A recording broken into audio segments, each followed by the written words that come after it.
I'm going to take a minute and just introduce notation for the real and complex numbers. These are going to be very important examples for this section. So as a quick reminder, R is just the collection of all real numbers. And to really give a description of what R is, this is sort of an uh, inherent. Oh gosh, I can't spell. I'm just going to say this is an analytic object. Namely, to really properly construct the real numbers, you have to use Cauchy sequences or you have to use Dedekind cuts.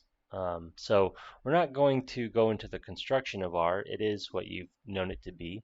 It's just all real numbers. In particular, it has the rational numbers inside of it. And if you have taken analysis, great. If you have not, basically to go from Q and R, there's a hole filling process. Namely, there's lots of holes in Q. In fact, there's a uncountably infinite number of holes in Q. And you go and you fill the holes. And then you have to ask, well, did you create new holes when you filled the holes? And the answer is no. So anyways, there's this object called R, which is related to Q by sort of completing Q by filling in the holes. We will not use any of the analytic properties of R. I just wanted to point out we're not going to go into a construction because it's an analytic object.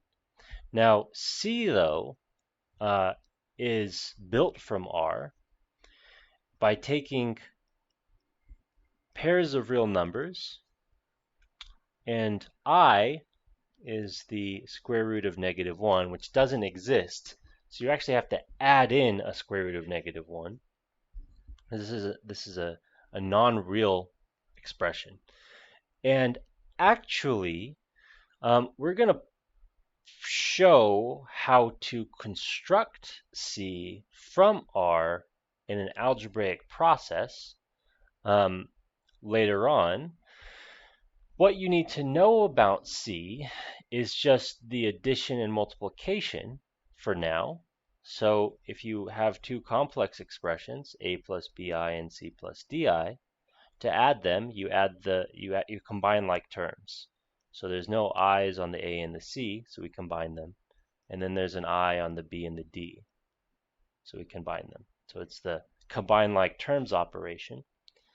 And then when we multiply complex numbers, a plus bi times c plus di, it's foiling. So we have ac plus adi plus bci plus bdi squared.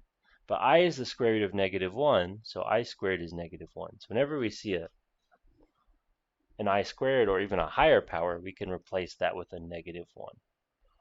So if we move that over, we get AC minus BD, and then these both have an I in it, so we can factor them out.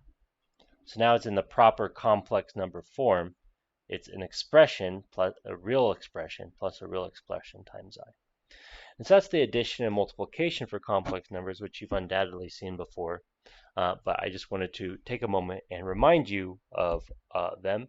And this is the symbols we'll use to denote R and C.